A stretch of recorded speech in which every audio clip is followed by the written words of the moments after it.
Welcome to the Benwood Johnson podcast. You can visit Dr. Johnson's blog at benwoodpost.com. Dr. Johnson's works can be found at drbenwoodjohnson.com.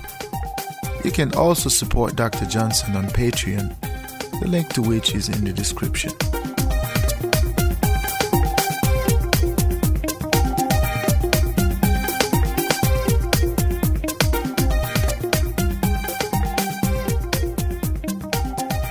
Hey, welcome to the Benwood Johnson podcast. Today is April 8, 2019. This is podcast number 25. I am so glad to have you with us one more time to talk about philosophy, to talk about the things that matter in life. As it happens, today we're going to be talking about a very important subject. We're going to talk about hate. What is hate? Now, this term is one of those terms that, people always talk about, but not necessarily have a good understanding of what the terms really means. Of course, some might say, well, hate is hate. Whenever we say hate, that's what it is. But I think we could look at the term from a philosophical standpoint. We could look at the term from a philosophical lens to understand what is hate in society, what induces hate, why people hate, and what leads them to behave in certain ways that some might say violent behavior. So hate, one could argue, is one of the feelings that induces behaviors in a person that, one could have never understood. So at the same time, we cannot talk about hate without talking about, the reason for hate. What leads to hate, what induces hate in human beings is not well understood. In this podcast, we're going to define, at least we're going to examine the term hate in terms of how it affects the individual and society as a whole. We're going to explore possible ways the term hate could be understood. So without further ado, let us get right into it.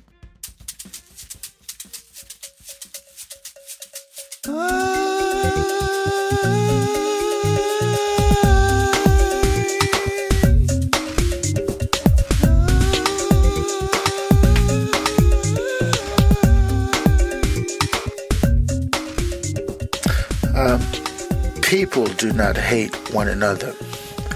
I think this is one of the misconceptions of society.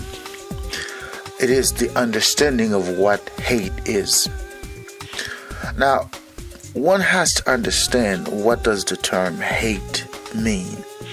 So in other words, it is important to grasp, what does hate entail? When we say so-and-so hates this, or this individual hates that, what is implied by using this term? What is implied? Hate is a feeling of fear. However, men do not accept this understanding. Or should I say, men do not recognize this feeling. Men, there's this implied understanding that being afraid is not acceptable. It is not okay to be afraid.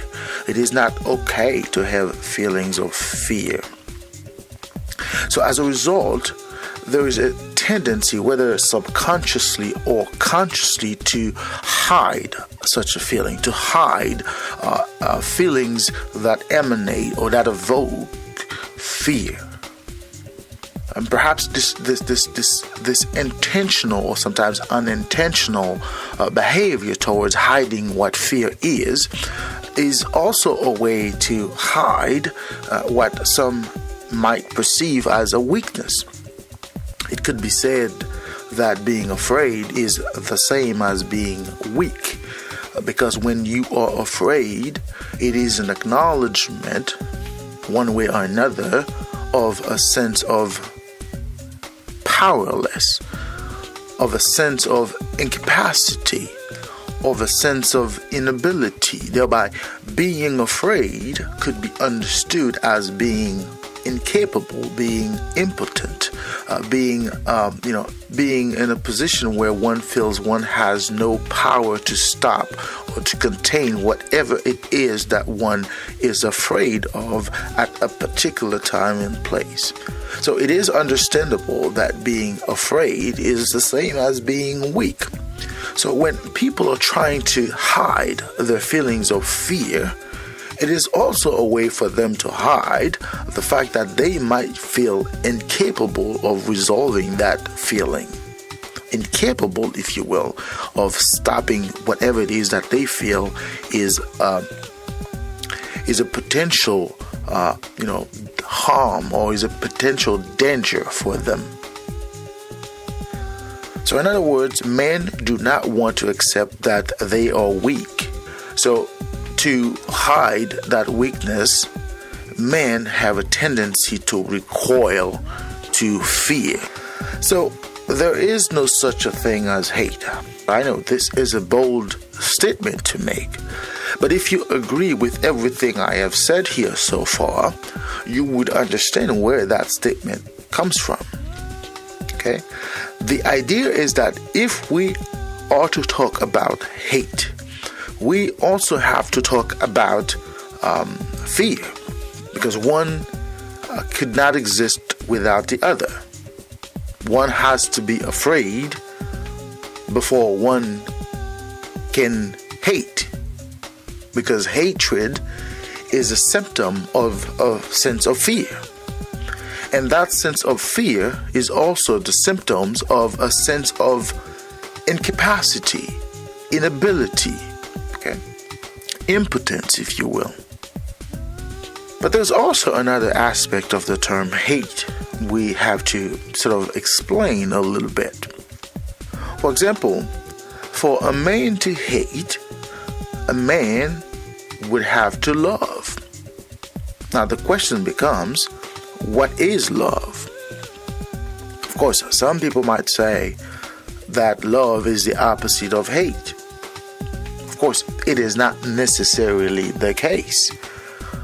But remember, we're looking at the concept from a philosophical standpoint, not necessarily from a psychological standpoint, okay?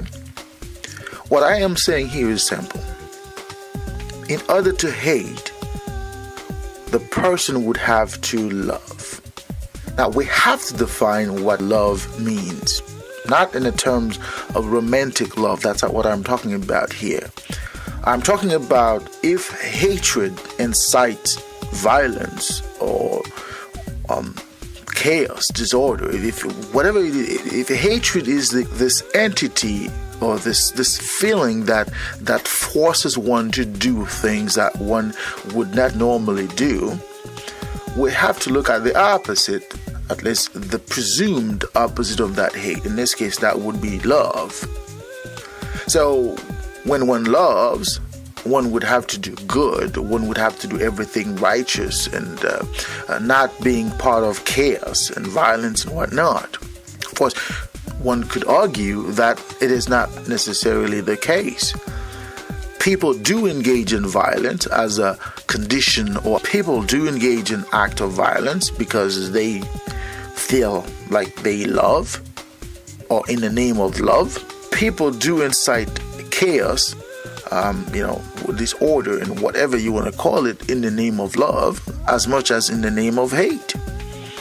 So in this case, love is not necessarily the answer, which might explain why people hate, because the effects of hate could also incur as a result of love.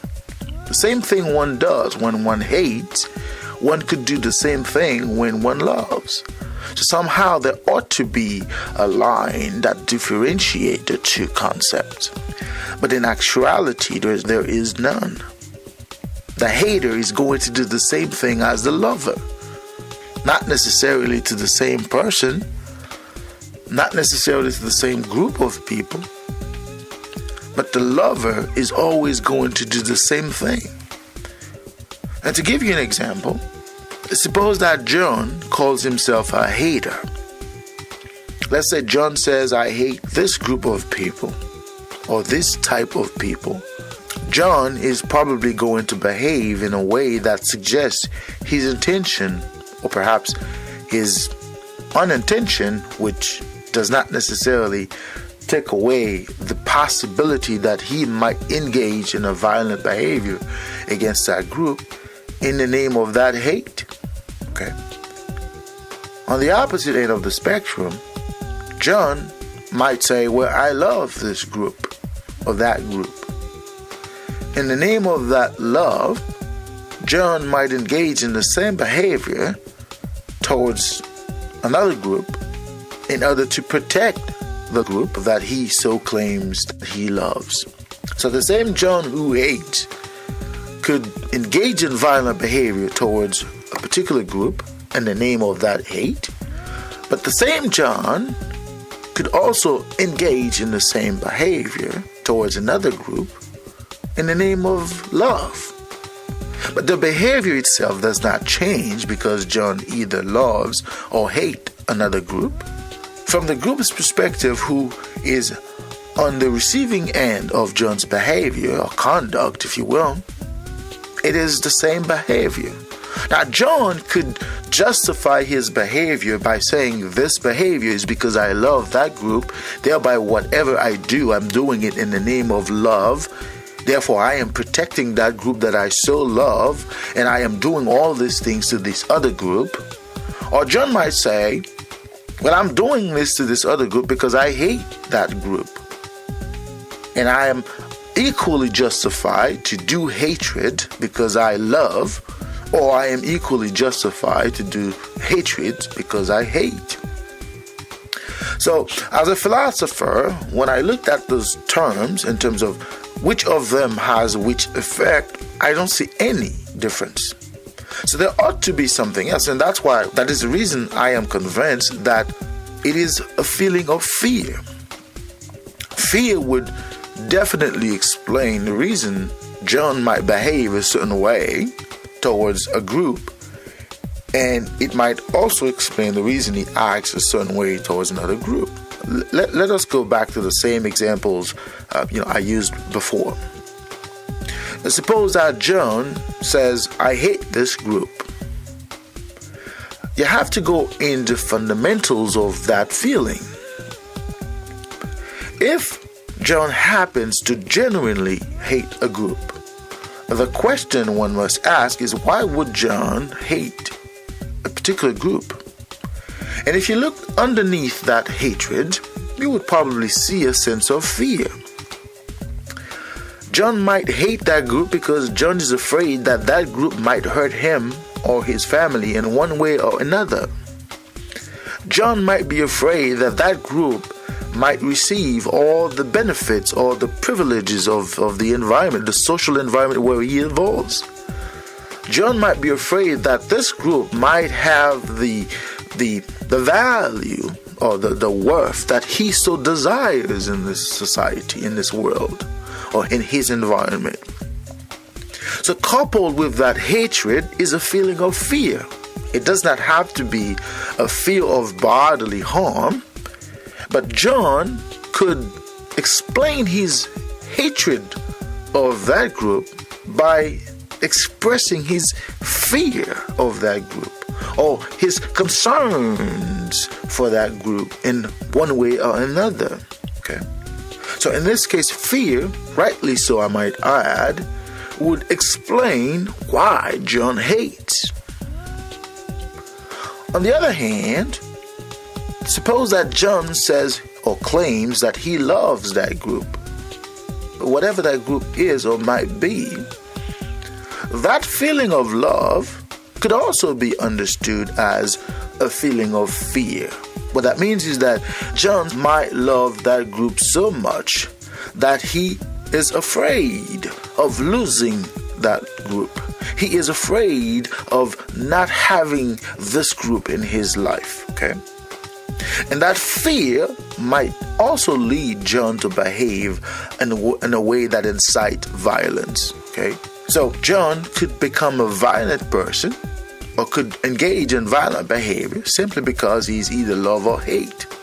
But underneath that love or hate, there's a feeling of fear. a fear of lust, a fear of harm, a fear of prejudice, a fear of impotence, a fear of inferiority, a fear of inability, a fear of incapacity, a fear of not being able to perform, not to get, to receive, not to receive, to be, or not to be. So all of these types of fear, or at least all of these conditions, could invoke a fear in John. And as John hates, it might not be difficult to see that John is afraid. John is afraid of X, Y, or Z. Now, John would never admit that he is afraid. He is going to use that feeling of fear to justify his hatred of the other or his so-called love for the other. But in both cases, fear would always be there. Again, my argument here does not hinge on any sense of contempt or agreement or disagreement, if you will, for either love or hate. No, I am a human being, obviously. I'm not a robot, but I am not justifying one feeling over another. I believe that the feeling of fear, the feeling of hate, or the feeling of love is somewhat personal. The individual has to be able to deal with these feelings on his own. Okay, it is not up to me to come to John or to come up to John and say, John, you're not supposed to hate. It is not up to me to go to John and says, you are not supposed to hate. It is not up to me to go to John and says, you are not supposed to love, or you are supposed to love. Okay. It is up to John to look inside his soul, to look inside his self, his being, to analyze himself and understand the impacts of either hate or love, because at the end of the day, too much hate is going to lead to violence and chaos. And too much love is also going to lead to violence and chaos. So John has to be able to mitigate his feelings and recognize that, first of all, he is afraid. And he has to be able to surmount his fear, whatever that fear might be. He has to be able to understand the origins of his fear and rationalize his behavior in such a way that he does not let his emotions take over his behavior, take over his life. In one of my podcasts, I talked about how men are inherently emotional. The understanding that men are, at first, rational beings is false. It is a presumption that we, as entities, have come to, appreciate about ourselves, and we have learned to be that way when we are not necessarily that way. Nature did not create the human being to be rational at first. Nature did not create the person to be a rational being at first. So emotions always kick in. Emotions always precedes rationality. In other words, you are going to be emotional before you are rational. But in the midst of your emotionality, in the midst of your emotions, you have to be able to sense yourself, situate yourself, and become rational. We're not going to define what is rational. Sometimes that understanding itself is also subjective. But you ought to come to a point where you are able to gauge yourself in relation to others, and to gauge your behavior or their behavior in relation to others or in relation to you. Okay? So when you are in a situation where fear is taking over you, when you are in a situation where you are afraid, whether it is a fear of bodily harm, whether it is a fear of lust, it is a fear of an imminent danger, whether that danger might be mental, moral, psychological, or even physical. So whenever you find yourself in this situation of fear, you have to look inside your soul and try to situate that fear. Is it a fear that you cannot control? Is it a fear that you have the ability to walk away from? Could you walk away from that fear? Could you abandon the environment which is causing that fear? Could you stay away from the entity or entities creating that fear in you? These are questions the individual has to pose himself. You have to be able to step back and analyze yourself, analyze the situation, analyze why you are who you are and where you are. In doing so, you might be able to find a way to mitigate your fear and not to respond to it, not to engage in a behavior that is going to harm others, in which case your behavior is going to become a source of fear for others, in which case they might have to react to you because you are creating a sense of fear in them. So you have to be able to gauge yourself, gauge your community, gauge your environment, gauge whatever it is that you're feeling, and being able to respond accordingly. Do not let your fear becomes the entity that decides, or at least that traces your path in life.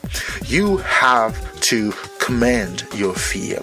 You have to understand where your fear comes from. What are the consequences of that fear? Also, you have to be able to conceptualize the consequences of your behavior towards that fear. It is never justifiable to behave in a certain way because you are afraid. There are always possibilities to mitigate your fear. Okay? And a man who masters his fear is a man who masters life.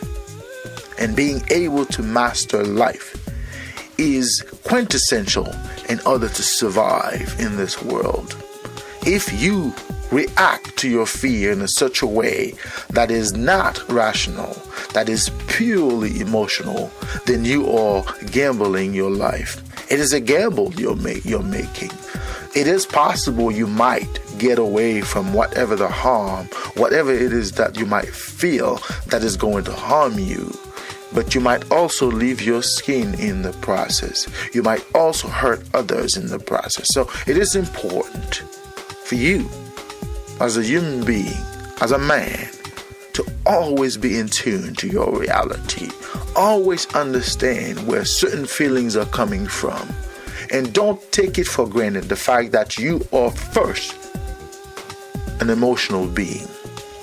Don't take it for granted that being able to rationalize the world, it is not a given. You have to do some work. You have to put in some effort to try to understand your situation, try to understand your reality, and react accordingly.